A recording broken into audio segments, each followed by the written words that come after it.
मरने के बाद भी क्या दोबारा जिंदा हुआ जा सकता है? क्या आप जानते हैं कि बहुत सारे लोग मरने के बाद जिंदा होने की तैयारी कर रहे हैं। 243 लोगों ने तो इसी उम्मीद पर अपने शरीर को मरने के बाद फ्रीज भी करवा लिया।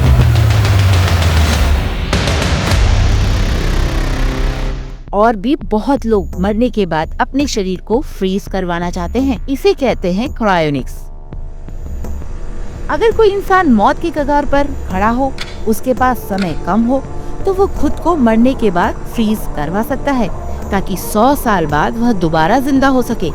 असंभव सा लगता है ना? अब आपको ज्यादा सस्पेंस में ना रखते हुए हम बात करेंगे क्रायोनिक्स की, जिसमें इंसान को मरने के बाद जलाया या दफनाया नहीं जाता, बल्कि जमा दिया जाता है।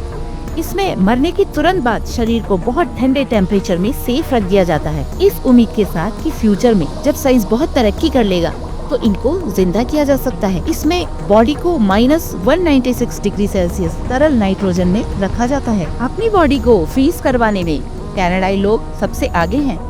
इन्हीं में एक 79 साल की औरत को ब्रेस्ट कैंसर हुआ। डॉक्टर ने उन्हें 1 साल का समय दे दिया। उसके बेटे ने माँ का शरीर फ्रीज करवाने के लिए माँ को राजी कर लिया। मदर्स डे पर उनकी मौत हो गई। तुरंत उनका शरीर रेफ्रिजरेटर में रखा और 3 घंटे बाद बर्फ में पैक कर ताबूत में डाल अमेरिका ले गए, मिशिगन क्लिंटन टाउनशिप में। जी हाँ, यहाँ क्रायोनिक्स इंस्टीट्यूट है। यहाँ बॉडी लाने के बाद गर्दन की नसों में छेद कर पूरा खून निकाला गया, फिर सर में छेद किया और सारी बॉडी में क्रायोप्रोटेक्टेड्स डाले गए। ये कोशिकाओं को जमा देती है और टूटने नहीं देती। तब सिर को सूखी बर्फ में रखा। 6 दिनों में तापमान 196 डिग्री सेल्सियस तक लाए और लास्ट में बॉडी को क्रायोस्टेट एक विशेष तरह के कंटेनर में उल्टा लटका दिया, जिसमें अत्यधिक ठंडा तापमान होता है जो शरीर को सुरक्षित रखता है। क्रायोनिक इंस्टीट्यूट 1976 में नॉन प्रॉफिट ऑर्गेनाइजेशन द्वारा शुरू किया गया था। अब तक इसमें 243 बॉडीज हैं, जिसमें 15 लोग कनाडाई हैं। दुनिया भर में ऐसे लोग 500 हैं। इसकी मेंबरशिप लेने की फीस है 1,11,937 रूपए और पूरी बॉडी को फ्रीज करने के लिए 25,07,840 रूपए। डॉलर और रुपए का एक्सचेंज रेट रोज बदलता है, तो इस राशि में भी उतार चढ़ाव आ सकता है। कुछ ऑर्गेनाइजेशन तो सिर्फ खोपड़ी को ही फ्रीज करते हैं। उनका मानना है कि मेमोरी, पर्सनालिटी, आइडेंटिटी सब कुछ दिमाग में ही होता है। फ्यूचर में साइंस शायद इतनी तरक्की कर ले कि वो क्लोन शरीर या रोबोट बॉडी बना ले, उसमें ये दिमाग लगाया जा सकता है। इसलिए ये जगह भी कम लेता है और सस्ता भी पड़ता है। वैसे तो आज तक कोई इंसान जिंदा नहीं हुआ है। हाँ, लेकिन जमे हुए ह्यूमन एम्ब्रियो से लाखों बच्चे पैदा हुए हैं। क्रायोबायोलॉजी सोसाइटी कहती है कि ये साइंस नहीं, बस एक आशा या उम्मीद है।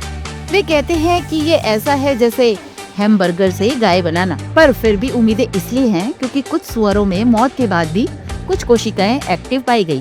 फ्रीज करे हुए चूहों के गुर्दे दोबारा काम कर रहे थे।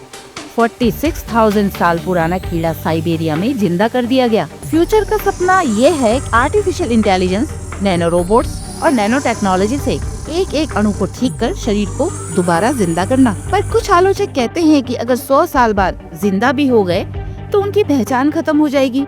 गंभीर दिमागी बीमारियां हो सकती हैं, क्योंकि इतने लंबे समय से दिमाग क्षतिग्रस्त या डैमेज भी हो सकता है। 100 साल बाद आपको कोई पहचानेगा भी नहीं। क्रायोनिक शायद जिंदगी नहीं, मौत से इनकार है। मौत से मोल भाव करना ही शायद इसका मकसद है। आपको मौका मिलता है खुद को मरने के बाद फ्रीज करवाने का, तो क्या आप कमेंट करके बताइए।